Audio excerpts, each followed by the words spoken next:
പരിശുദ്ധയമ്മേ, ദൈവമാതാവേ, ബിസിനസ് തകർന്ന് കണ്ണീരിലായിപ്പോയ എല്ലാ കുടുംബങ്ങളെയും ഞങ്ങൾ അമ്മയുടെ കൈകളിൽ സമർപ്പിക്കുന്നു.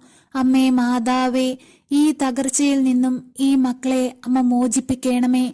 അമ്മേ, അവരെ സന്തോഷത്തിലേക്ക് തിരികെ കൊണ്ടുവരണമേ.